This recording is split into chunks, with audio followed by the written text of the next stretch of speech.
You are listening to the B.I.G. Show with your hosts, Calvin and Garland. The B.I.G. Show is a weekly breakdown of the sports world from a fan's perspective. Here are your hosts, Calvin and Garland. It is the big show, and we're back on a Saturday morning. Big. I'm Calvin. That guy over there is Garland. Talking about how sleepy I'm looking, but whatever, man. What's going on with you, Garland? It ain't about me, it's about you. Brother looking like Rip Van Leroy over there. I want y'all to know Calvin picks the early recording times, but he mad sleepy. But I'm going to give him credit. He showed up on time this morning. I showed up on time. The last time we recorded, he had me sitting up at 6 o'clock. Like, okay, where the homies? It was 6 o'clock. 6:30. I was like, where the homie? Where the homie at? We supposed to be recording. Where the homie? Listen, my life time, I ain't gonna stay in the past. He's on time today. Yo. My life is a whirlwind of activities. You know what I mean? I got the wife, I got the grand, I got the job, I got my own life because I think I'm a local celebrity anyway. I got a lot of things going on. So I try to get it out early. I be using his name. I was down this building a couple of weeks ago. I was like, Calvin Coach. You guys know Calvin Coach? Oh, yeah, man, go right on up. I was like, okay. No, they do. It was not. Don't even. I went pull the doors. The doors was all locked. I'm like, okay, I thought this was a public building. Then they buzzed me in. I was like, yeah, Calvin Coach. Don't go it up, yo. Go ahead. Don't man, do that. He swiped me right into the elevator. Beep. Don't do that. Going up to the 8th floor, my man. Don't do that. The guy told me the next day, he was like, yeah, man, there was a guy up here. He knew you. He was looking for you. I was that's my man, Garland. Mm-hmm. Garland would go all the day I work in the office 3 days a week. And he picked one of the 2 days that I don't work to go down there, that I work from home. I'm like, I'm going to surprise my boy today. I'm going to be down here in this building and stuff. I ain't even tell him. I ain't let him know. I'm going in like, Calvin, I text him like, yo, I'm in your office. Hey, for all of you that don't know the big show, we are going to be live. We're live on YouTube right now. You can find us on all your podcast platforms. And if you have Spotify, you'll be able to see us live. You'll get to see how sleepy and tired I look. I actually think I don't look too bad today. My eyes aren't red like they usually are. You I'm dragging. Stop drinking them drinks. Continue to be making them. Did I have a drink last night? I ain't even had no drink last night. I had a drink. I went to have a cigar, and I didn't know first Fridays the cigar lounge turns into a club. I figured I was going to have a nice little quiet evening. My wife's gone somewhere. The kids is watching my mother-in-law. My mother-in-law lives with me, and so I'm like, let me go have a nice little cigar, grab some beer. I'm gonna sit there and watch the Orioles game. I'm gonna watch the basketball game. I go in there like boom, chicka, boom, chicka, boom, chicka, boom, boom, boom. Everybody, there's some hoes in this house. I'm like, what's going on? Y'all having a private? He's like, no, first Fridays. I was like, you could tell how much I don't go out because I didn't know this. I was like, that's crazy. But I was already there. I was committed, so I went in. It's hard now to even find a brunch that don't have a bunch of loud music going on. Just want to get a nice quiet brunch and shit. Give me a couple mimosas and some eggs with some chicken on the side. You know what I mean? Like, I ain't gotta be up in here talking about EA. Exactly. But I will say this: the DJ, he was playing a nice selection of music, but he didn't play to his crowd. It's a bunch of gray beards in there like me, so they all had to be class of 85 and older. There weren't really no young people up there. So why you up in here playing Cardi B and all this trap music? I'm in the cut. I'm on, and I'm like, yo, you need to be playing some Eric B and Rakim. It should be all golden era up in here. And this boy up in here playing some daggone. I'm like, what? Does he see his audience in here? Garland picking up a cigar. Yeah. Cubans on Cubans, I got last hope. Yeah, glow. I'm like, My booty hole pink. I'm like, what's going on? Hey man, what we got going on today? It's like it's my children in here. We're gonna talk NBA playoffs. We're gonna start off with that, but of course some draft as well. And then I got a little music corner for you. Gonna talk about what many consider the greatest rap album ever. We will see. And then we're gonna end up with a little come on yo. And so let's go ahead and get into the playoffs, man. They've been roaring along, and um rest in peace, rest in power to the Los Angeles Lakers, Calvin's team. They were eliminated by the defending champs, the Nuggets, 4 games to 1 in a gentleman's sweep. And as a result, Darvin Ham, who was the scapegoat for this, was fired. And he shouldn't have been. He's 97 and 40 over 2 seasons, although they did not have great success in the playoffs with him. He was fired as a result, I guess, because he didn't call that. He didn't challenge that play that LeBron wanted to challenge, and LeBron stomped up like a baby. And then Anthony Davis just went ahead and pooped on him. And so you could tell the writing was on the wall. And then you got the rumor that LeBron he's going to test free agency this summer. And so the Lakers' postseason performance since signing LeBron has been this. In 2019, they missed the playoffs. In 2020, they won a championship that didn't count, the bubble championship. Then 2021, first round exit. 2022, they missed the playoffs. Last year, they were swept in the Western Conference Finals. And this year, another first round exit. And so, should the Lakers re sign LeBron, or is it time to move on? So, I sometimes I feel like are my Lakers looking for the clout of the NBA, or are they looking for championships? Because the initial LeBron signing, it was a big deal. It was the clout. You figured that he was going to bring a ring or two. Unfortunately, COVID hit, and we did get the most difficult championship ever in the bubble. But but people like Garland, it don't count. It don't count. But It don't count. they picked up AD at the time, and they actually had a solid team, but they dismantled the team and then started adding Russell Westbrook and some other pieces. And it just seemed like they were going for names. They added Russell Westbrook in a time where I believe they could have added what's his name, Sacramento. He went somewhere else now. I can't remember his name. Not Malik Monk. No, he was from Sacramento, and he was point guard with the Kings, but he's somewhere else now. I can't remember. Okay. But they could have added. You mean Halliburton? No, not Halliburton. Gosh, I can't remember this guy's name. But anyway, they had a few other pieces they could have added, but they went for names as opposed to actual youth. And so now they're in a position where, and Magic Johnson even got on Twitter and said, "Hey, Laker Nation, everybody in the West is young now. Like, what can we do?" And you're in a position now where I've always believed in Garland.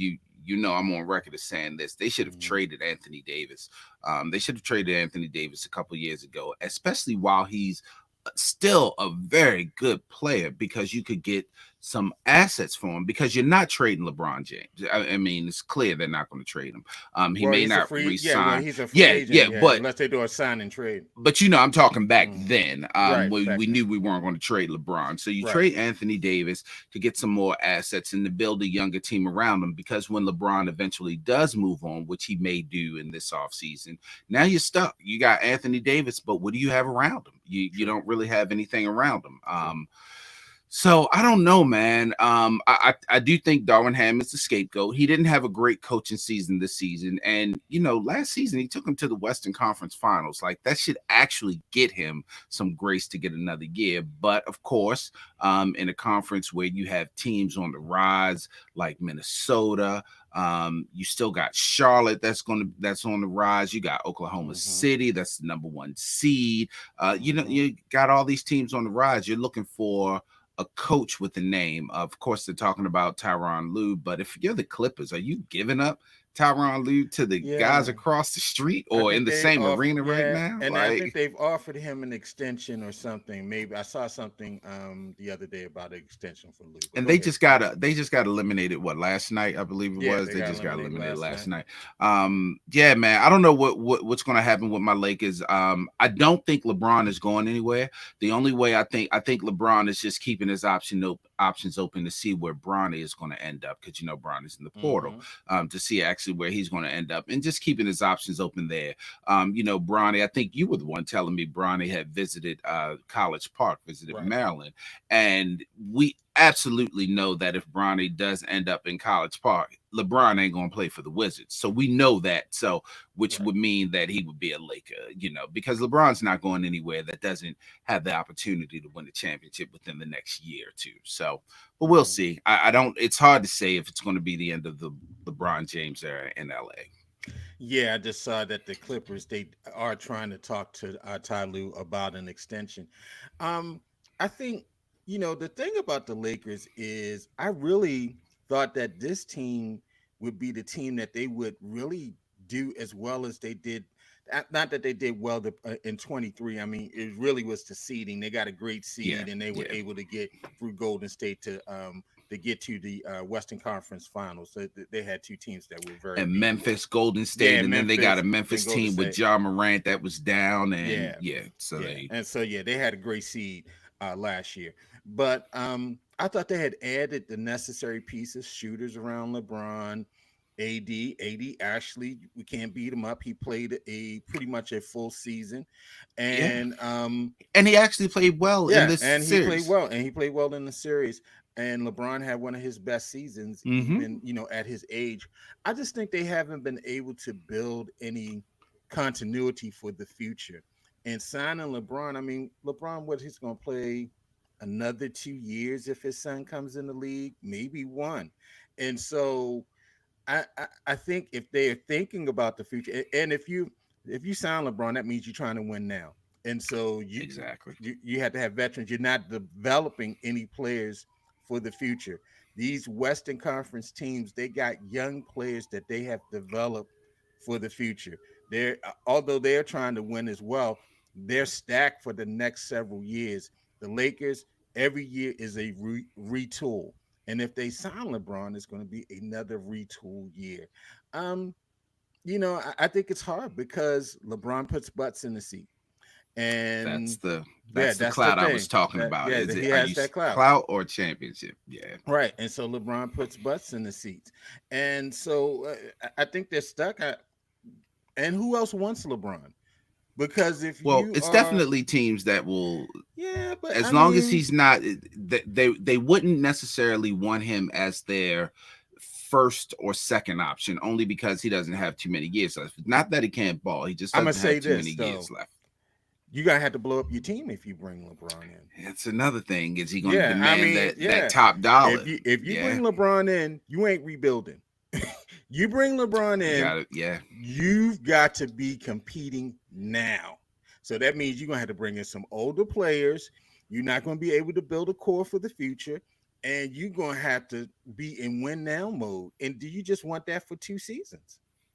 Do you just and want that for 2 seasons? And I don't know if that works. Yeah, you get LeBron, you're gonna get butts in the seat, but after LeBron's gone, and whatever happens, then just look at Cleveland. Look at what happened to Cleveland after he left Miami, came back to Cleveland. They went into win now mode. He tried to do it a couple years. They got one out of the several years. He left. Man, they just finally just really coming back last year from those LeBron seasons. And and so they're yeah, they're on the verge of moving on to the next round if they're they on the can win this verge if they game can win seven, seven. and that'll be the Mm-hmm. first time since he's left. Now, and also let me say, with the firing Darvin Ham, so Mm-hmm. I'm looking more at the pseudo GM LeBron James and Rob Pelinka, because Rich like Paul we put him talked in there about, too. like we talked about, um LeBron and AD had amazing series against Dallas. They did what they were supposed to do. They actually canceled out Jokic and Jamal Murray. Like Denver. they I Yeah. bet Denver. They're Mm-hmm. those four canceled one another out. But the problem was the Lakers didn't have the bench. They didn't have the supporting cast where Denver has that supporting cast. And that's what flourished on them. And they just couldn't stop it. They were in every game. Matter of fact, they had double-digit leads in every game, and they just couldn't pull it out. They couldn't So close. I don't know if that's a Darwin Ham or if that's a personnel problem, but somebody's got to take the blame, Yeah, and it's going I to think be they Ham. put too much blame on Ham. I just think they ran up against a team that had a little bit better bench, and when it came A down lot to better bench. yeah, and when it came down to the other starters, Gordon and Porter and JCP, they showed up in critical moments for them that got them those wins. And so, you didn't get a lot out of Reeves. They keep bigging up Reeves, but Reeves is okay. And you know, I don't, Hachimura, he disappeared at points, and really didn't get too much more. It was just AD and LeBron, and if somebody else, and D'Angelo, Russell, it was a big disappointment. And so, He's yeah, always yeah, up and down. You know what you're getting with D'Angelo Russell. He hasn't changed. right. He's always up and down. Yeah, I think Always. they put too much blame on Ham for this. I think he deserved another year, but then again, I think this is the LeBron effect. It's been rumored LeBron wasn't in love with him. LeBron makes the calls, him and Rich Paul, and I'm sure they're going to take a strong run at Ty Lue.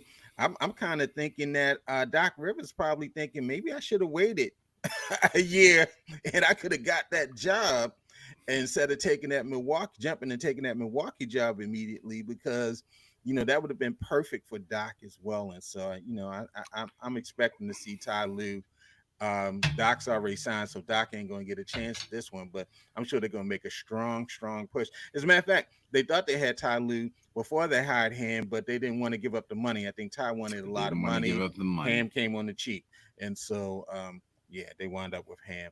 Now, it's been rumored that the Lakers are open to drafting Bronny. Say, like, for instance, hey, they say to LeBron, and I think this is brilliant by LeBron, because LeBron, he played this right down to the T. All right, my son is going to be in college. We're going to give him a year of college. I'm going to make sure I only sign 1 year deals leading up to this. So when he is eligible to be drafted, I can be a free agent and I can force a team to say, hey, if you want me, draft my son. And so it's rumored that the Lakers are open, like, hey, if we bring you back, we're willing to have a roster spot for Bronny as well. I mean, do you think that's right? Yeah, so we talked about this earlier. I've always felt like Ronnie's going to be in the league Mm-hmm. with his father, and he's going to get picked up by someone. So I can see the Lakers doing it. Remember, we also talked about what's the class looking like coming out of college this year, Yeah, and ain't if you nobody don't in have that one of the class. lottery picks, which the Lakers aren't going to have a Right. lottery pick, then why not take a flyer on Bronny? You're in a position, as we talked about, you can't pick up anybody that you need to develop. You should, but you can't pick up anybody that you need to develop if LeBron's on your team, because it needs to be a win now team. And with the way the Lakers are made up right now, they can't afford to have a development player with LeBron there. Now that development player can be Bronny because that's his son, Right. nepotism at its finest. Right. So Right. yeah, I could definitely see that happening. But that's also him moving to another team. You figure LeBron may say to somebody, let's say a Dallas, for instance, a Dallas where him and Kyrie still have that bond. Got There, Luca there though. you got Luca there. You got two stars. LeBron can be that third star, and LeBron can literally say, you don't have to pay me the full money if you draft my son. They're already a team that's ready to win now. They've already moved on to the Sure. next round. We'll see, how that ends up for them. But I can see LeBron going to Dallas and having Dallas draft his son, and that still makes them a championship contender. Like, Mm. Bronny doesn't take anything away from that. So, I can see that happening. Then LeBron will say, I'll take the pay cut. You pay my son. That money's combined, and it's just Mm-hmm. like you're paying me the top dollar. So I could see that happening. Wow. Um, yeah, so it's a little wide open right now, to me at least it seems, because there's a lot of possibilities that could happen. I think we're definitely going to see this over the summer in terms of where it plays out for LeBron. I really think he goes back to LA. I don't think Yeah, there's any yeah, I other think way. he's going back to LA. I I think don't he think goes back to he's, LA. There's and I nowhere think else he to has go. until June 29th to Yeah. make that decision right Yeah, now. So yeah. he's going to go back to LA. They offer him something. They'll make it a Bronny package, um, because really I can tell you who's going to be I read somewhere the number one pick possibly is going to be one of Wembanyama's boys out of France, and so we're going to have another year where the number one pick has not come through any colleges, and so um, we'll see what happens. We'll see what happens. Now the Thunder, they're going to face the Mavs after they blew out the Clippers last night. Good game. I think Kyrie had 30 and Luca had 29. They closed the door on the Clippers. And the Clippers, this was supposed to be another one of those big two, big three teams. You had Paul George, you had the Beard, Harden, and you had Kawhi. But Kawhi suffered all season through injuries. At one point, it's hard to believe this team was in the lead in the Western Conference.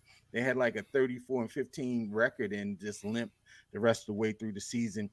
They're building a new arena, the new ownership, really investing next season. Man, can the Clippers depend on Kawhi for the long term? Well, here's the thing. So this isn't the Clippers, your daddy's Clippers. Right. The Clippers of old that were just the undercard on the Laker fight. The Clippers were just the undercard Mm-hmm. there. Well, first let me answer your question. No, you can't depend on Kawhi. I mean, it's clear you just can't depend on his health. But he's a Hall of Famer. He's a two-time champion.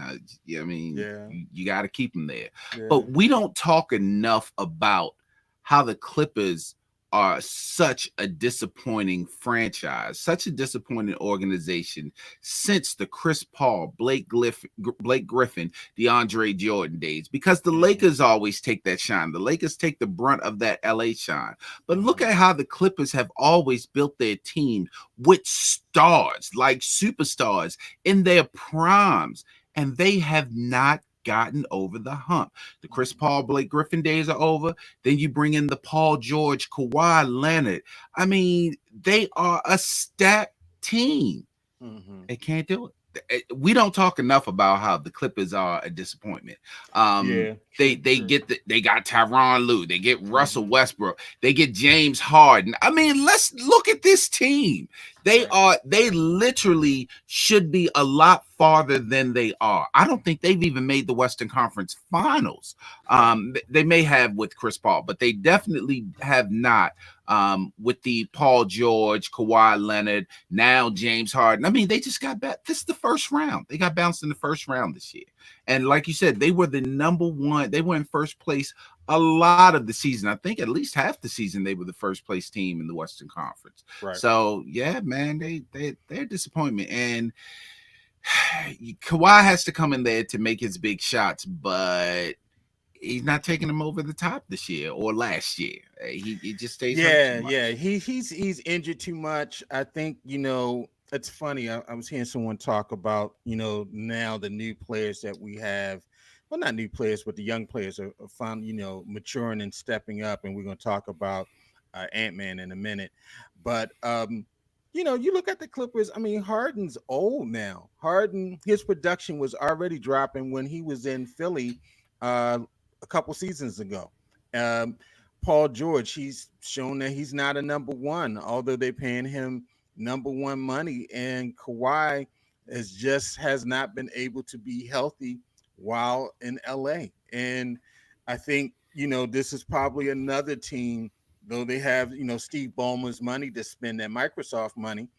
Uh, they're at a crossroads too. You got these two LA teams at a crossroad. Clippers going into a brand new state of the art arena, and they really got to figure out their future in terms of, is Kawhi worth the investment? And this is another team that might be blowed up this summer, as well as the Lakers, as well as the Sixers, as well, because these are teams that thought they were ready to make a championship run, and they're just not there. And um, maybe there's some pieces that they need. They need to maybe retool the team around a couple players. Hey, I wouldn't be surprised. I don't know what Harden's contract is this year or Paul George, but I think Paul George is going to be a free agent this summer because there's some rumor that maybe the Knicks would be interested in him. Then maybe they take a run at LeBron as well. And so we shall see. Now, the defending champion Nuggets, they're going to face the Red Hot T Wolves, led by Ant Man, who swept a overrated, very overrated Phoenix. I told you at the beginning of the season, they didn't have any point guards and they didn't have anybody who's going to play defense on that team. And Bradley Beal, we've seen several years of Brad Beal here in the Mid Atlantic area, and we know Brad Beal was trash. He was just had good numbers on a terrible team. Um, so they facing a very hot Ant-Man. I mean, he destroyed them. Pitcher dunks. He had about 7 poster plays in the series. They have the size to possibly neutralize Jokic. Murray, he's a little dinged up. JCP's a little dinged up. They match up perfectly, man. Who wins this series? It's going to be tough, and so I'll answer that first. I still have Denver winning. Okay. Because even though you can match up with Jokic, he's still the best player in the NBA. He's still going to True. get his. Like True. it's not a whole lot you can do about that. Jamal Murray hits these clutch shots that are amazing. I mean that deciding game against the Lakers, that final game against the Lakers, he was even questionable coming in the game and still dropped 40 points to win to advance them to the next. I mean, you just he's just Mr. Clutch there. And we've talked about it. They have the bench and they have the supporting cast. But let's talk about Minnesota. I'm not, I told you, I've been telling you, I'm not a believer in Big Cat. Like Yeah, I know I how you think felt about he's Cat. just a soft player. And Mm-hmm. I even think Gobert is even softer. However, Anthony Anthony Edwards unlocks something in them boys that you just don't see anymore. Now, I Mm-hmm. listened to Bomani's podcast and he talked about it. It's something about Anthony Edwards being a young player, but being the leader on that team, a leader on a team with Gobert and Cat, who are veterans. They're veterans on the team, but he's the leader. He's the calm and present, but he's also the star of the team. He also gets that team going. It's something about that guy. Now, I will say, because a lot of people are like, is he the best guard in the Western Conference, the best in NBA?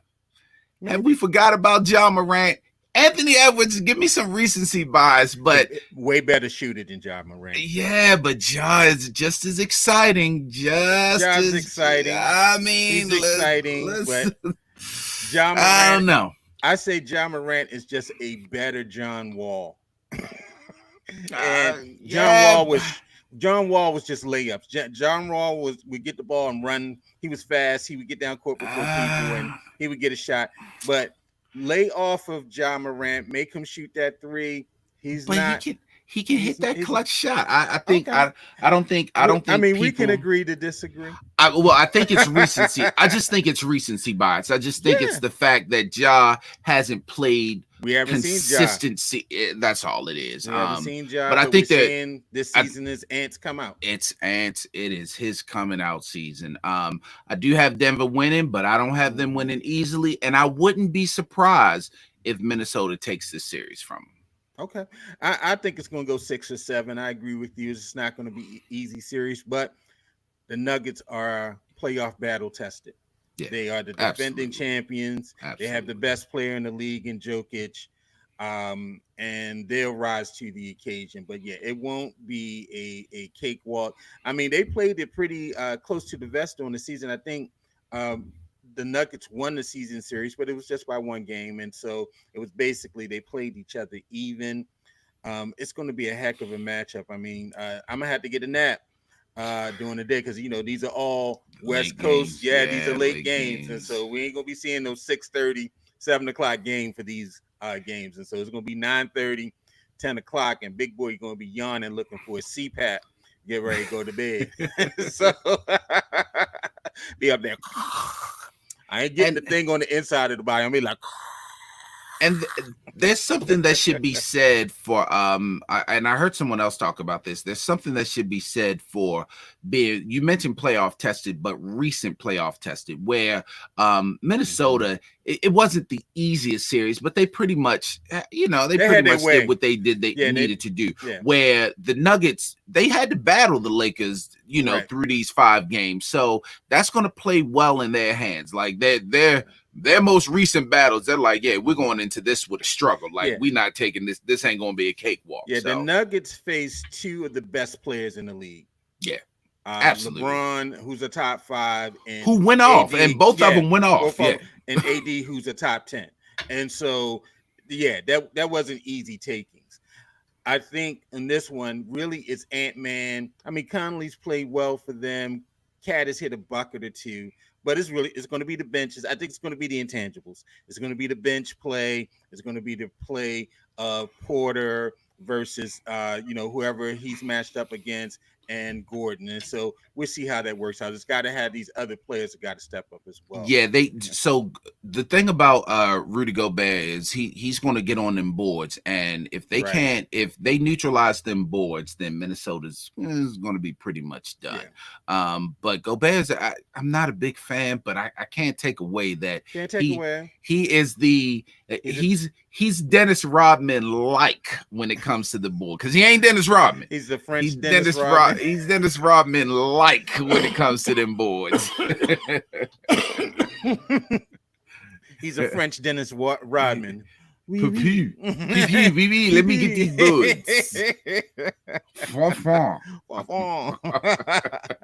I'll take some frog water with that. All right, and so the Knicks, they disposed of the Sixers with the one-legged Embiid, and the Pacers, they beat a heavily favored Bucks team with Giannis being out and a banged-up Dame Dollar. And so what do you think about this series? I mean, New York went crazy. They took over Philly. They took over Wachovia Center. They just did what they wanted to do. It was a great series. I mean, all of those games were tight. I'm sure they really upset about that game 2, which they really should have gotten, or I think it was game 1 actually, that they should have gotten up there in New York. It was game 1 or 2, one of those. And the Knicks, they just got a team. I wish they would have faced a fully healthy Embiid. I saw Embiid play earlier in the season. I went up to Philly to see them play the Wizards, and he put up a 50 burger, and they took him out for the whole 4th quarter. He probably could have had 75 or 80. I mean, he was just that unstoppable, and he was fully healthy. But, as Embiid happens again, I won't say he's quite Kawhi-ish, but, injuries, he's not playing a full season, gets to the playoffs, definitely they had some players that just didn't show up. The dude that looks like J. Cole on the team, I think he had a donut in the last game. And so what are your thoughts? Tobias? Yeah, Tobias Harris. And so what do you think about Knicks versus Pacers? And I'm not surprised about the Pacers. The Pacers they won the season series against the Bucks during the regular season. As a matter of fact, in the play-in tournament, the in-season tournament, they beat them in the semis. As a matter of fact, that's why they eventually fired that head coach that they had, and they brought in Doc, and they made some trades because they could not handle the Pacers, and the pick and roll Pacers were just too fast for them. And so what do you think about this series?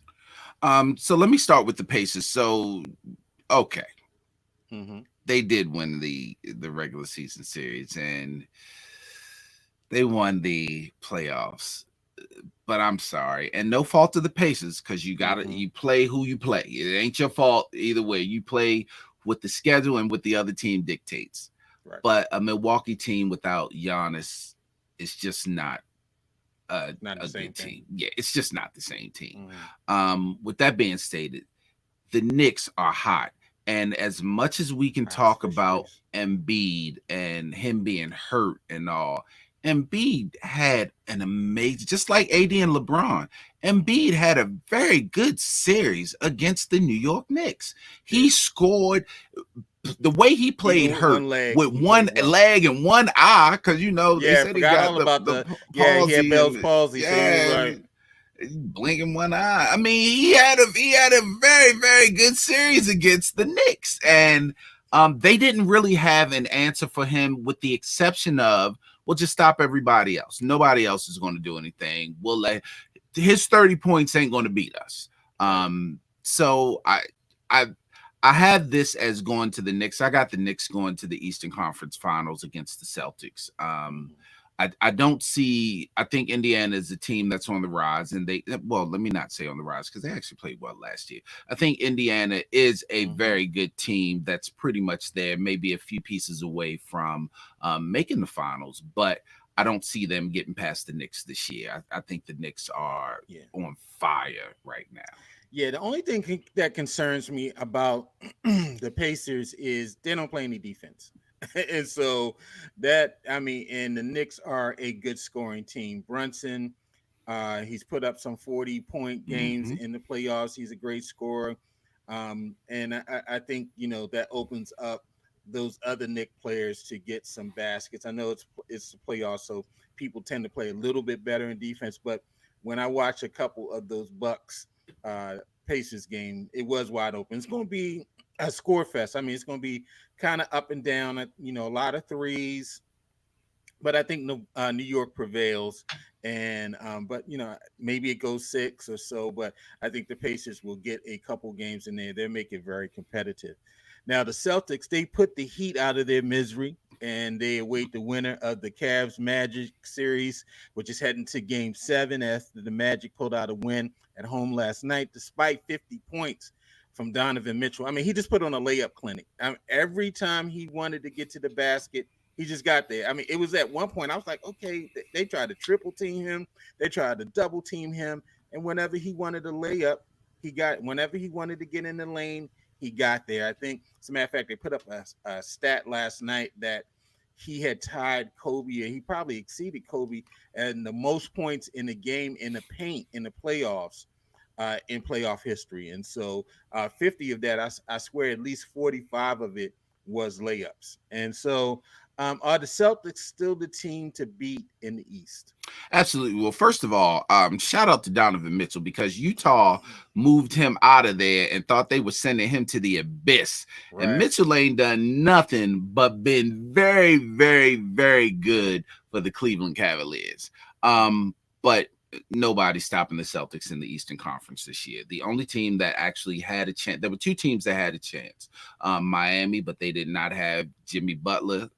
So, because we know with Jimmy Butler, Miami is a totally different team in the Right. playoffs, and also the Sixers, because the Sixers, with Embiid coming back, would have been a problem, but they just got eliminated. So there's no one else that's going to stop the Celtics. I don't even think the Knicks are going to stop the Celtics. So I don't see either Cleveland or Orlando, whoever is going to be. I got Boston. Now, Boston always beats themselves. For whatever Sure, reason, they they're like to gonna lose a implode. game So, just yeah, because. it might go 5 or 6, but it should be a sweep. Boston should be sitting, waiting for the winner of the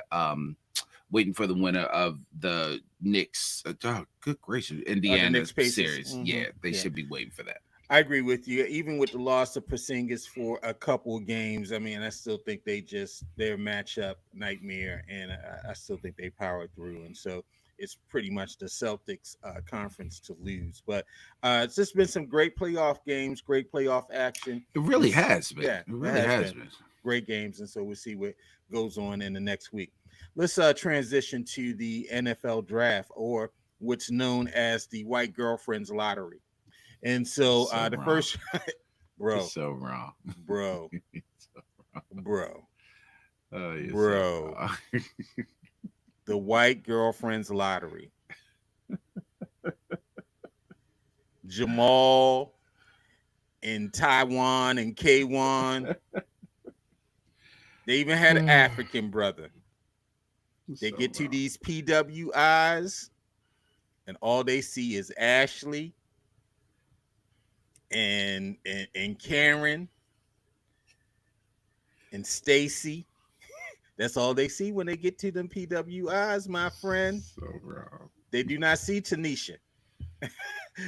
They do not see So, Laquanda. They see the white girl. And so, yes, the white girls lottery took place last week, better known as the NFL draft, and was in Detroit. What up, though? 5 quarterbacks were taken in the top 10 picks, with 7 selected overall, which is more than the previous record of 6 quarterbacks in the 1983 draft. Also, it was a night for offensive selections in the first round, as the first 14 picks were all on the offensive side of the ball, and a total of 23 offensive players were selected out of the first round of 32 picks. The Ravens, they selected one of the defensive players that was taken in the round, cornerback Nate Wiggins out of Clemson. So, do you like that pick? yeah, so cornerback was a It definite was a need. need. So they were really trying to get him to pick the white guy, the one that will probably move to Mm-hmm. safety. I can't remember. Cooper DeJean. They were Cooper really DeJean. trying to get him, Mm-hmm. pick Mm-hmm. him, but no, I like this. The guy's tall now. He does look small, as everybody Yeah, said. he's a He looks cornerback. small as far as weight, but he'll pick up Mm, that weight. But yeah, he's tall and he's fast, and that's all they we needed want. that. And in a league where you're playing against the Jamar Chases, the T Higgins, you go over to Cleveland, you're playing against. They just got Jerry Judy to add Mm-hmm. to the guy they picked up from Dallas. What's his face? I can't remember. Oh my God. Yeah, Then I know you you're talking about then Cooper. you then you got Mari Cooper, and then you Mm-hmm. got you go over to Pittsburgh.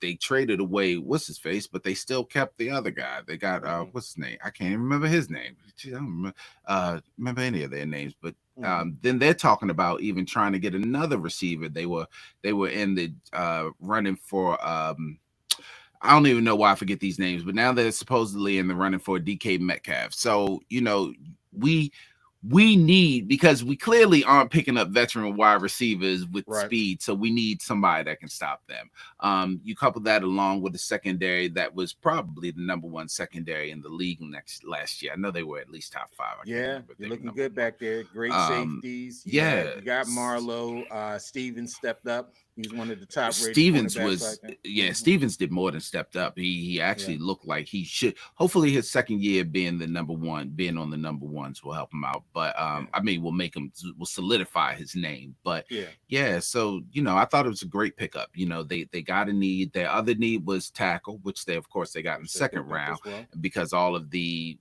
tackles in the first round were Mm-hmm. taken within the first 10-15 picks. So, Right. and I think right before Cincinnati picked up the tackle that we wanted. So Right. They jerks. extended Bateman. How'd you feel about that? And they extended Owe. Well, you know how I felt about the Bateman extension. Mm-hmm. I feel like Bateman is there, but something's got to happen. Now, Bateman came out and pretty much tried to blame himself, said, the chemistry is because of me and this and that. But then you don't show up to the little voluntary camp where you could, start getting some things. Voluntary. It's voluntary. No, Voluntary. well, hold on. I'm not saying he should, but Mm-hmm. I don't. I don't like when players talk out both sides of their neck. Like, you're blaming yourself for not having the chemistry with Lamar. But then when you have the opportunity to get some chemistry, you're in Arizona and Lamar's practicing here. When you have the voluntary camp, Valid point. you're not, Valid you're point. not, you know what I mean? It's like, Valid point. just don't say this, because now you're opening yourself up for scrutiny, Mm-hmm. a la what I'm doing right now. I think Bateman is the guy, but he has to get that chemistry. They got to throw the ball to him. And I think the Ravens are just taking a chance right now. The Ravens are like, we didn't go after Keenan Allen. We didn't go after, even though they weren't going to pick up what's his face from Tampa Bay, because he got $100 million. Mike Evans. Yeah, Mike Evans. We a lot of the receivers they didn't go after, and they said, we're going to put our money in you, Bateman. So we'll see what happens. The Mm-hmm. Oway pickup. Oh boy. Mr. Almost. That's the one where I Mr. haven't really even Almost. had a chance to process what I think about that, because it's like, well, Mm-hmm. wait a minute. Like last year he did well, but was last year enough for you to pick up his 5th-year option? Like, but Yeah, I I think guess they're you look seeing at like something who because else they was have out some there. faith in these guys. I mean, that you're extending. I think Bateman and Owe are the first Ravens players to ever have their 5th-year options picked up, and so you're seeing a lot of faith in these guys that they're like we think, and it might be cheaper as opposed to Yeah, going absolutely. out and trying to spend the Absolutely. money, and so that's probably a consideration as well. And it may also help, I guess there's a whole lot of internal things that you got to think about that we as Hmm. fans don't think about. It probably also helps the new defensive coordinator. You got a Sure, new guy, and continuity. it helps him with continuity, because it's like, let me get these guys for at least 2 years. You know what I mean? Give Yes. me this year and next year Hmm. with them. I'm new in this. Yeah, you were there as the assistant, but now you're the new D coordinator. You need to make him feel confident, or maybe he's like, I need something. I think I can make this guy a better pass rusher. I think with this we can, with these corners out here, they can hold a little longer, the secondary, and they can, I don't know, man. I don't know. I don't Yeah, know. I just like that the Ravens drafted to the needs. I really didn't think. I absolutely Yeah, like I that they didn't think drafted to the wide need. receiver was as big of a priority as offensive lineman, as cornerback. They really need that as edge rusher. They got an edge rusher, another one out I of thought they Penn got two. State. Didn't they get two edge rushers, or They one in might the have got later one round? down, but I know they got one out of Penn State, and I Right. think he played with Owe. And so, you know, they stuck. They got to their knees. I mean, we got another cornerback. As a matter of fact, you got a cornerback. I think it was rated Mm-hmm. almost as high as Wiggins, TJ Tampa, and so you have options. And yeah, we're playing Kansas City. We're playing the Chiefs. We're Mm-hmm. playing the Dolphins. You're playing. This is a passing league now. This is a passing league, and you've got to have the personnel to be able to cover and play these receivers. You got to have guys who can handle the inside, guys that can cover these backs, these Mm-hmm. tight ends. And so I think the Ravens are great already in the receiving core because we're discounting the tight ends. Mark Andrews, likely, to me, that kind of fulfills the need of the additional receiver. And so, you're going to go ahead and Aguilar, he played well for you last year. Aguilar played very Bateman, well. Yeah. at points, and of course, Zay did what he did.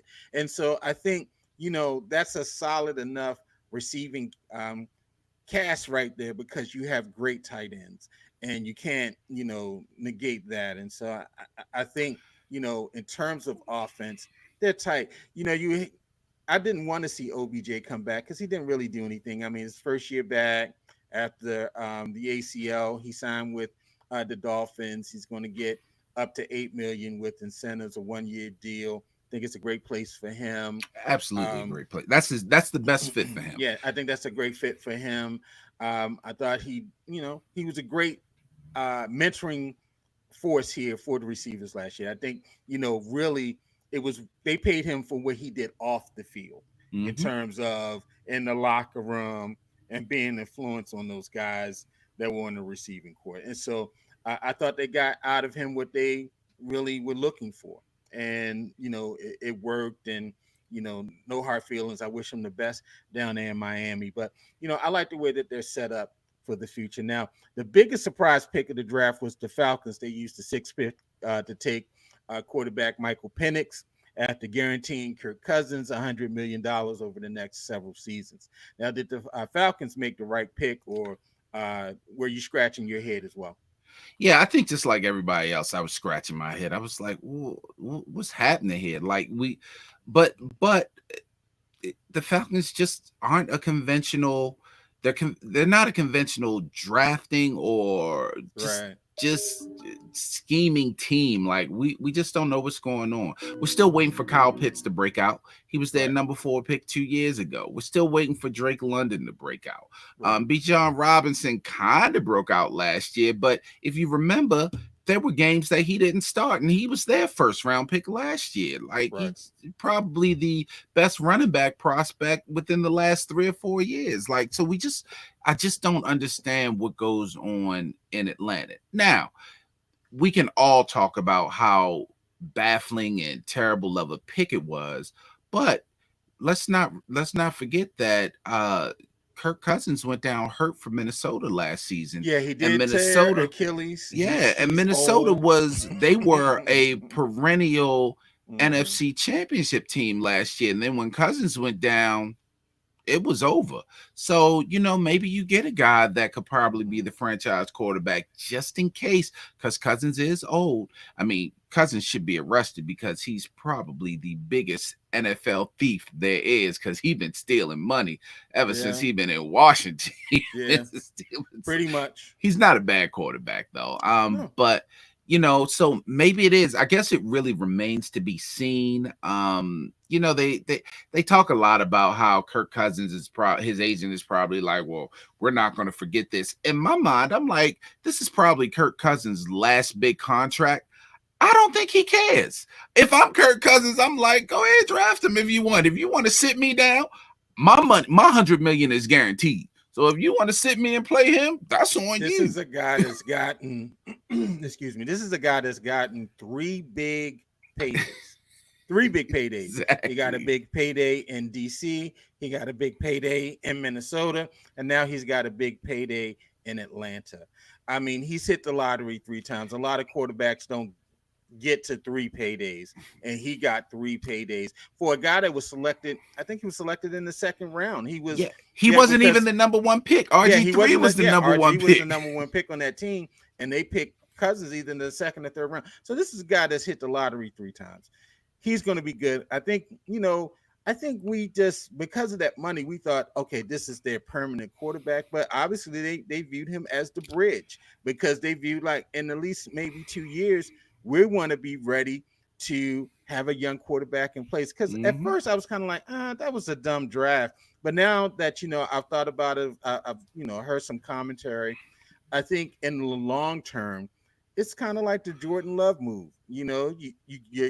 When they had, oh my God, why I want to forget his name for the Jets. For the Jets, Aaron Rodgers. When they had Aaron Rodgers, Packers did, but he's on the Jets now. When they had Rodgers and they drafted Love, Love sat for several seasons. Then they were like, oh, why are you spending a first round pick on a quarterback when this guy needs receivers? But they picked him anyway. They did make the playoffs for 3 straight seasons, and then when it was Love's turn, they went ahead and put him in there. Same thing when Rodgers was under Favre.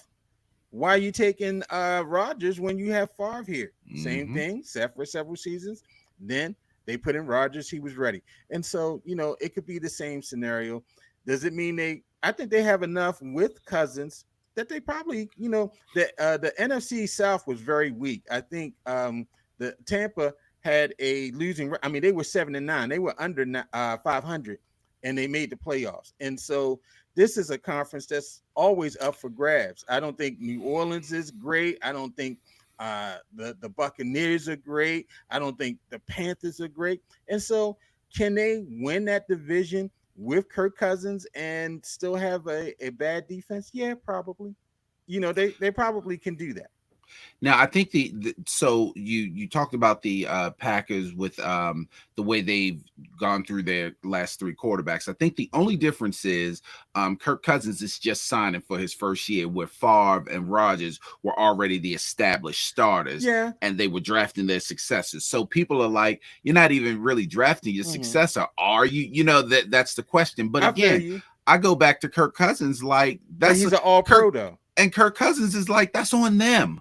That's on them. Matter, they ain't got nothing to do with me. I got my money. If they don't want me to play, they still got to pay me, because it's not like Kirk Cousins will be auditioning for another contract, because you got to firmly believe that when this contract is up for Kirk Cousins, he's going to be in the booth, or he's going to be a Joe Flacco. He get comeback player of the year. You never know. Unless he could be Tom Brady. Tom Brady didn't change the perception of the old quarterback. You never know.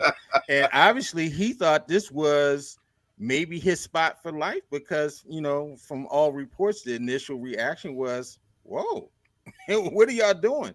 But hey, this is a guy that's proven he's been able to go other places and get paid more each time. And so Kirk Cousins was part of one of the greatest games I've ever seen in my life, that Buffalo Minnesota game 2 years ago. Right. Where Buffalo just completely Right. blew that one. The series of misfortunate events, and then that catch by Justin Jefferson on fourth down, fourth and long, which is still probably one of the greatest catches I've ever seen in my life. Just knew he dropped that ball. So As a matter of fact, I think they played Baltimore that season. I went to that game. They played Baltimore in Baltimore, and oh my God, he diced them up. But the Ravens won in the end. But yeah, that was before you were sitting in the owner's suite. I think what that are year. you talking about, You know, man? you know. I didn't mention Calvin was at the he was at the castle for the draft, and so The draft wasn't at the castle. The Ravens party wasn't at the castle. It was oh, out in I'm sorry. Columbia at Oh, a oh, brewery that they had. Columbia, But, y'all, with Columbia. Mm-hmm. had a bunch of Yeah. free food All and the suite drinks owners, they had the Calvin was eating and Ravens truffle butter friends. on snails. It was pizza wings and hot dogs and stuff. They It were was making your pizza party personal there. They food. were like, Mr. Coates, what would you like on your pizza? It was not. Man, It let me was give a not. quick Garland's music corner. Today we're going to highlight an album that many consider the greatest rap album of all time, Illmatic by Nas. Okay, this debut album by a 19-year-old Queensbridge MC took the rap game by storm. Many had heard Nas on the main source single "Live at the Barbecue" when he said he was going to hell for snuffing Jesus. I first heard Nas walking in Mondawmin Mall. There used to be about three music stores in Mondawmin at that time, and I used to frequent one, Music Liberated 2. And so Music Liberated 2, they always were playing music when you in there. It was really like a DJ's music store. And a lot of times you go in, this was back in the day when they were selling cassette mixtapes at Music Liberated 2. And I went in and I heard this song, It Ain't Hard to Tell. It was Nas's first single. And I'm like, who is this? I was like, yo, the style, the lyrics, the beats, it was just crazy. And so I really encountered him on one of those mixtapes, and I was just blown away by his flow and lyrics. And the album is considered really the first producers album because you had several of the game's best producers, biggest producers in hip hop at that time produced on that album. DJ Premier from Gangstar, Pete Rock and CL Smooth, Large Professor, who was in Main Source, LES, and Q-Tip from A Tribe Called Quest, all produced songs on that album. And that album only had 10 songs on it, but it was a banger album. It ain't hard to tell. I'm pulling up some Memory Lane, Halftime, Life's a Bitch, New York State of Mind, One Love, One Time for Your Mind, Represent. It ain't hard to tell, man. A classic album. Now, is it my greatest album of all time? No, I will talk about my greatest album of all time, the next Garland's Music Corner, but this one is definitely in the top five. Illmatic, Nas. If you haven't listened to it in a while, go back and listen to it. It's it's funny you said that because when you do the music corner and when you mentioned that you would talk about Illmatic being that many people think is the greatest album of all time. And we've done this before when we talked about music. Just because it is considered the greatest album of all time does not mean that it's your Exactly. favorite or greatest album of all Exactly. time. So both can live Mm-hmm. simultaneously because Both things can I, be true. I'm a huge EPMD fan, and I Right. saw a guy that threw a list of all these classic albums up. He had Criminal Minded, he had Mm-hmm. Beastie Boys, he had Paul's Boutique, and I think License to Ill is a better album Right. than I Paul's think it was a Boutique. better album than Ball's Boutique too. So he had Paul's Boutique, he had a Public Enemy, all these, Mm-hmm. but he had EPMD, Unfinished Business in there. And I'm reading all these, and people are like, oh, yeah, that's my.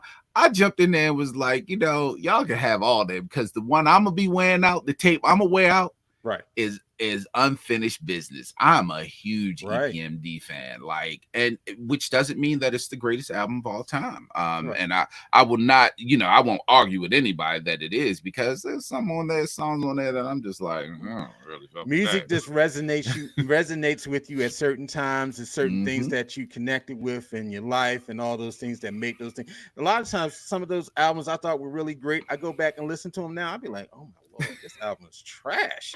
But you couldn't tell me it was trash in 1988 and 89, because it Listen, was a different time for me and how I was connecting to the music. listen, I felt that way about LL Cool J.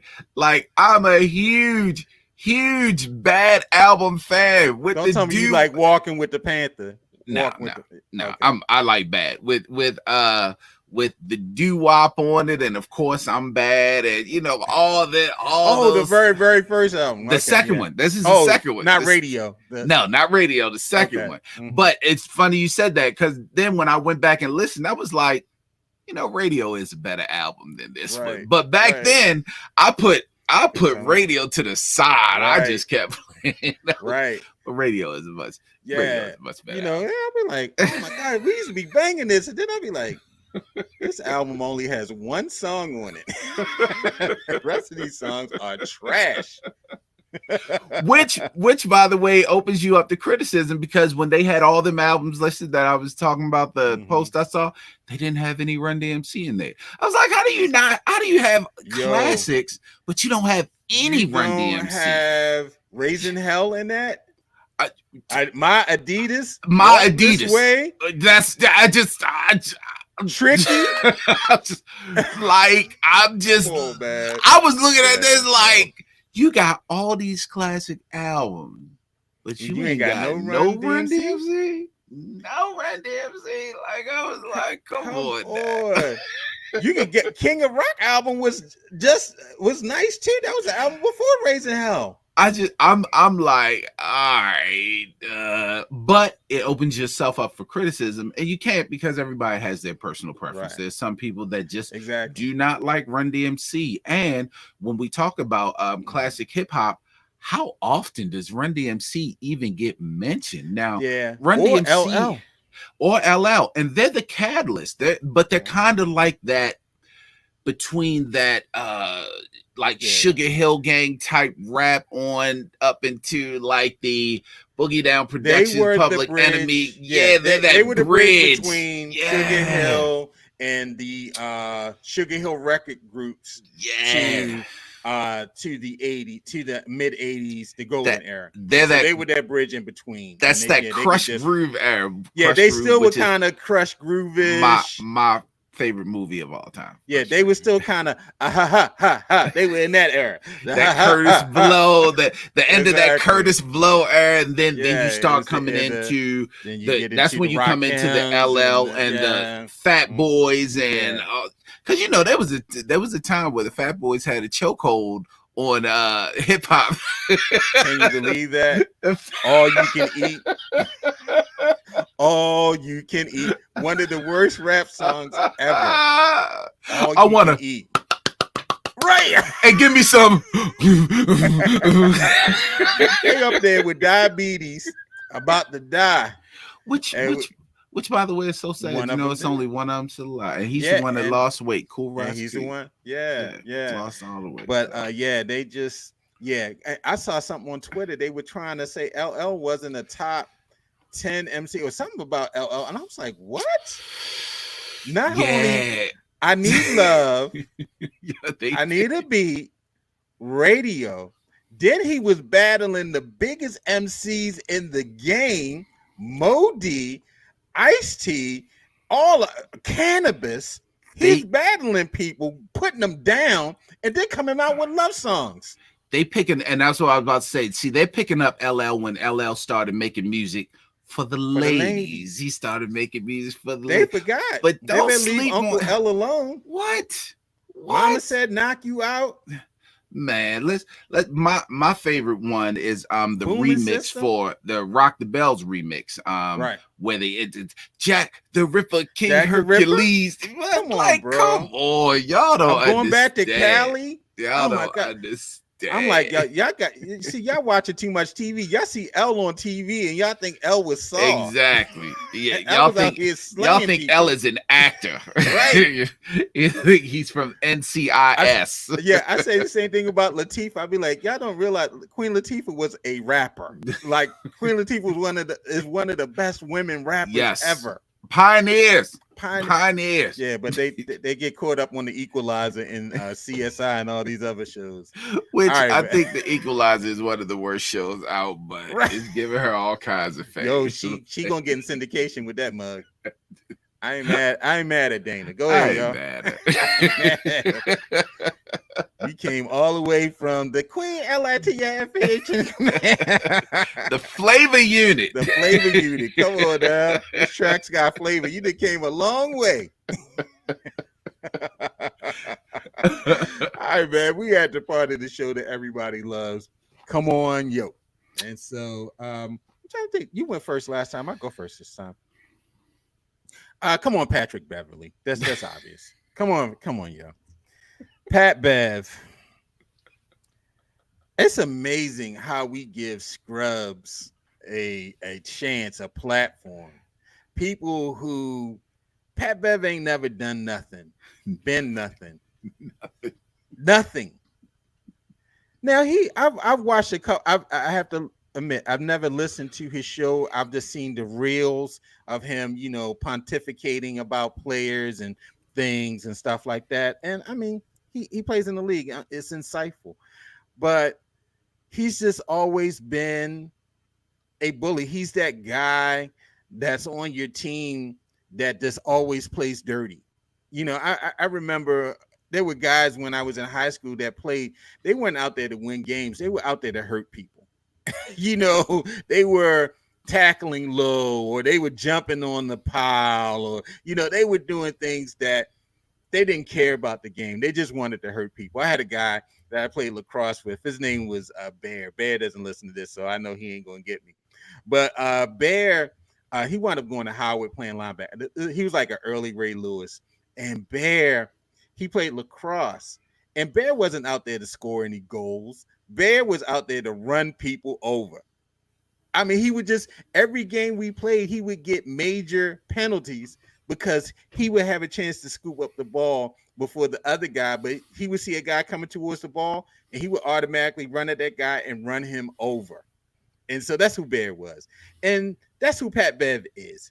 Pat Bev is just a person who he'll trip you, he'll knock you in the stands, he's throwing the ball at fans, and then he goes into the locker room and a woman from ESPN, she's not interviewing him. She's just standing there getting questions in the reporters pool.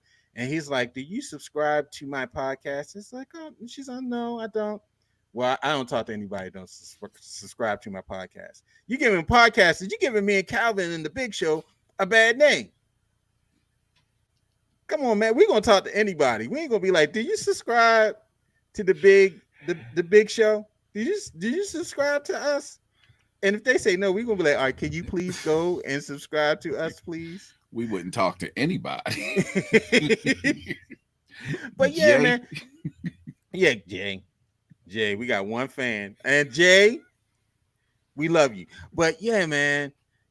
Pat Bev, come on, yo. You just let's not do that, Pat Bev. You're nothing. You're nobody.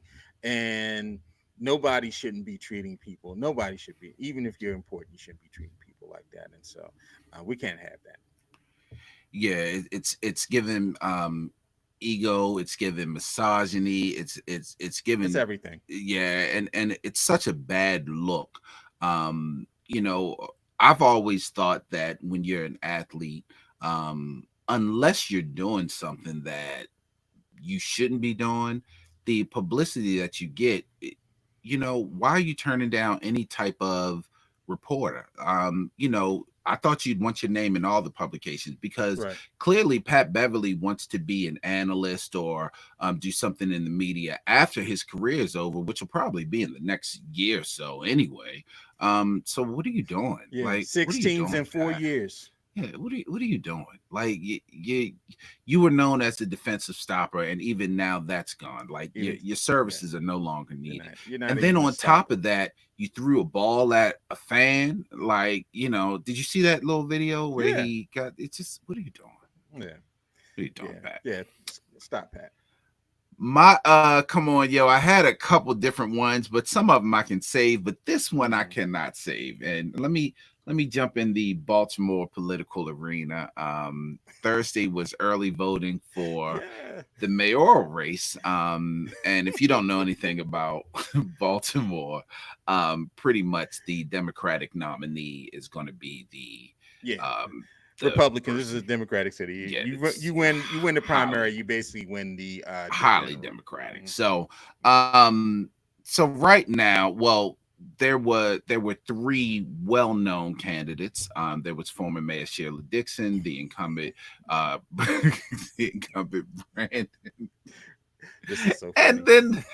then there was the Rue Vignarajo. Yeah, However that's your you boy. You said pronounce it his right. You last said it name. right. You got it right. You got it right. Ambulance chaser. Oh my gosh. Ambulance chaser got pulled over one night trying to use his clout because he got caught with that lady on Greenmount Avenue, Greenmount Hmm. and 25th He Street. But loves crack hose. we're not going to talk about any of that. Yo, Let's go into if you getting your trim off Greenmount, something wrong. let's go into recent developments. We're not going to talk about how he was on police video trying to get them to let him go or call somebody and use his clout. We're not going to talk about any of that. Also, the prosecutor in the Adnan Saeed case, if you remember Yeah, from that's right. Serial, he was the prosecutor, and he was also the guy trying to keep Adnan in jail when all of this came Yeah. out, and he successfully did get Adnan back in jail. I think he's still appealing that right now. But No, he's anyway, we're not not. back in. He's not I back in. thought I thought he He's out got. on appeal. He's out He's on still appeal. okay. Okay. He's out on So appeal. we're not. But we're not talking about any of that. Hmm. We're talking about how he decided to drop out of the race. But then all of a sudden, there was something that came out that he sent to Brandon Scott's campaign that said, "I will support you if you make me police commissioner or CEO of public schools." Of course, Brandon Scott's camp came back and was like, "No, we're not going to do that. So, and you shouldn't drop out the race. We're not going to do it, but you shouldn't drop out the race. Stay in the race." Brandon is one of them that's like, "I want to take on all fighters, all comers. I don't want to take on all fighters." But he dropped out of the race and then all of a sudden supported Sheila Dixon. The Rue.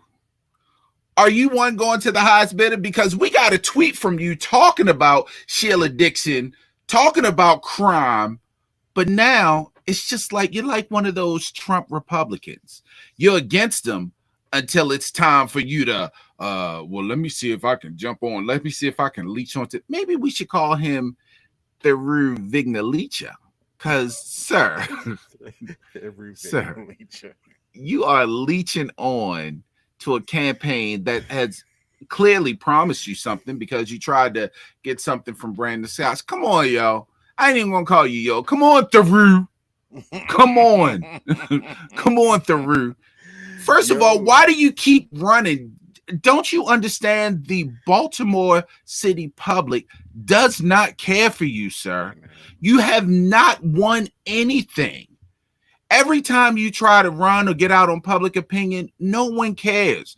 I'm sorry. And it doesn't mean that you're an unintelligent guy. It doesn't mean that you're not good at being an attorney. What it does mean is that the city has rejected you as being its leader. Yeah. Give it up. Yeah, but you know who supports him? He has Sinclair Broadcasting behind him, and Sinclair, not only And the owner of some of the most conservative right wing media in this country, but also the owner of the local newspaper of record, the Baltimore Sun. but And then run as so, a conservative. yeah, well, he's got to. If you run in Baltimore, you got to run as a Democrat. That's why Bob Wallace. You remember Bob I Wallace remember. last election, he ran as a Republican. I This remember. election, he's running as a Democrat. And I, so, it's just it's I but from what I understand, man, I got a friend that's kind of like on the inside of this. okay. Sheila was kind of mad. Sheila Dixon, Auntie Dixon, is kind of mad because um Brandon, and I guess Brandon, the Mayor Brandon Scott. I'm talking like he my boy. Mayor Scott, he kind of, I guess he's snitching by putting out that, Vigna Rodlich came to him because it makes her appeal that she has purchased the endorsement as well. And so this must be a common thing in the political circles, and it's unspoken of. But Brandon's trying to Mayor Scott is trying to win a race, and so yeah, I put it out there too. Like, yeah, I mean, he I came to would me too, and asking me could he get a job if he supported me, and I told him no. So that make it seem just like everybody thought. Well, I guess Sheila's going to give him a job, because if Sheila wins, Auntie Dixon, if she wins, and I've met her on several personal occasions, she's a nice, very nice woman. She's a runner. She works out. She's in great shape. And for a bro, woman her, bro, I'm telling you, bro, bruh, I know. bruh, you seen I know. Sheila Dixon's legs? I ain't taking that from her. I know. Yeah, that's why old boy was buying them Jimmy Choos back in the day when she was taking them gift cards, because he knew. So and that's another thing, and in Sheila Dixon's defense, she might be mad that Brandon brought it out, because how dare we think that she would do something unethical? Right. How dare the city of Baltimore think that Sheila Dixon would do something? It was gift cards, but I mean, well, she wasn't like she was taking money from the park and rec. She was taking, but I'm on the other end, giving out $50 gift cards to people. Let me tell you, I'm on the other end. That was intended for people with no money. It's yes. I'm so that's the bad part. That's the bad part. And here's intended for people without. That's my thing. That's my thing. Now, if we're talking about Catherine Pugh, and sorry, y'all, we're going off on a little. Yeah, I know we're on the tangent. It's all right, y'all. Y'all listen. Just listen. But if we're talking about Catherine Pugh against the Sheila Dixon, I'm more of a fan of Dixon than Pugh. But if it came to an election, I would vote for Pugh. Both of them were convicted and caught in office, but Pugh did not steal from the people. Oh yeah, that Kathy, that's Healthy Holly. The Healthy Holly, yeah. Mm-hmm. She did not steal from the people that she represented. I thought you were going back to Blake. I'm sorry. No. Blake didn't. SRB didn't do anything. Sheila Dixon stole from the people, the very people that she's supposed to represent. And sure. I have a problem with that. And I don't care how much it was. She stole from the people. Pugh stole from the establishment. Pugh stole from the establishment. The establishment got mad and snitched. Yeah. So, the establishment. I'm tired of paying this bill for these books. The establishment told her, you can't do what we do. Right. The establishment said, we tired of paying for these books with all these misspellings in them. You're a woman and you're black. You can't do what we do. You're not giving us these Healthy Holly books for free. Hey. We ain't even reading them anyway. You're not giving us these. We don't want to keep buying these poorly edited books. I was about to say, weren't there misspellings in the books and everything? Misspelling something. We don't want these. Let me switch this. Let me switch this from Victor Reach to Catherine Pugh. Come on, yo. How you gonna have misspellings in the book that you raping the people on? But she had a bag, man. You wanted something done? 10,000 books. See my man over there. She take the money just like D'Angelo told him down in the pit. You get the money over here, you serve him over there. Hey, we down here moving books, y'all. She probably called mayors of other cities and was like, we know we moving books, right? She go to them board meetings and be like, all right, you want a concession in the city? See my man outside for them books. Put a 10K order in for some books. She had them boys out there. I got that Healthy Holly. Right. See my man over there for them books. Yeah. But anyway, come on, Theroux. Like, come on, Theroux. Sir, you going to the highest bidder and you're making everybody look bad. I think his endorsement of Sheila Dixon may be the nail in her political coffin. You think so? Yeah. Jill Carter came out and supported her this week. She said, "I ain't asked for nothing. I'm just supporting her because I think she's the best." And so it's going to be a tight one. It's going to be a tight one. I mean, Brandon going to have to get them teenagers off the dirt bikes and get them to the polls. It was at the gas station the other day, and I was like, "Get out of my way! I need to get this gas." You better leave them alone. Brandon, Mayor Scott need to go get them boys off the dirt bike. He had a couple weeks of good press because of the bridge and everything. They actually said the person who was driving that ship had a cruddy. It looked like he had a Mervo jacket on because the man went to Mervo. They said the guy looked like Brandon Scott that drove the ship into the bridge. Wasn't the ship called the Mustang anyway? I think the ship was called the Mustang. It's called the Mercanthaler. Yo, you're so wrong. You're so wrong. Speaking of, they've opened the channel up again, so the ships are going through there, which means is the cruise ship coming back? I'm not quite sure if that's moved yet, but they've opened it back up for trade, which means if you're in Baltimore City, that downtown traffic is going to be even more horrible because now that they're able to move, they still can't go across that bridge, so then they have to drive around and drive through the city to get over to the port. So your mornings and your evenings and your traffic's picked up a little. Definitely traffic is going to, and it's going to get worse. It's going to get worse before it gets better. So just to let you all know that. All right, man. Hey, sorry we went off on the tangent and gave you all a lot, but y'all not doing nothing anyway. It's raining out here. Wait. Y'all ain't getting nothing last week. This your double dose. Yeah, you needed this. You know what I mean? You needed this. So, if you got something to say, leave a comment that let us at least know that you're listening. God damn. Just unlike Pat Beverly, you can listen to us and not subscribe, but we should start getting to Pat Beverly. We need to be like, you subscribe. You subscribe. When people come up to me, be like, "Yo, what's up, Calvin?" Be like, "You subscribe to my podcast?" I should have did that to Calvin's cousin when I was on the ship on the cruise a couple years ago. When they was like, "Hey, man, you the guy from All Things Black." I was like, "Yeah, Calvin's my cousin." I should have been like, "Do you subscribe?" Excuse me, can you move that microphone? Matter of fact, can you just get out the circle completely? Can you not talk to me in the pool, please? Go ahead, finish drinking your drink. Yeah, you so rude. You so raw. Don't talk to me the rest of this, Chris. Thank you. By the way, a couple of us will be in DC because we're going to watch the Orioles play the Nats. I don't know why Garland didn't want to go. Garland ain't going, but a couple of us be in DC, so we're going to definitely talk about that. Self-respecting Baltimorean does not go to DC for anything. Have you ever been to Nat Stadium? I have. Really nice stadium. I've been to a couple games. It ain't Camden Yards, but it's a really nice stadium. I've been to a couple games. It's a really nice stadium. And I have family in DC, so let me stop lying. I'm down to DC. Why you acting like that? We ain't part of the DMV, but it's still like traveling. We'll travel to the DMV. Hey, we are on Spotify and all the podcast platforms and live on YouTube right now, but you can also catch us on the repeat. Just subscribe to the channel. The All Things Black Fanboys channel has changed to the B.I.G. Big Intelligent Gentleman channel, or the Big Show, whatever you want to look up, but we are there. So we definitely hope that you all continue to subscribe.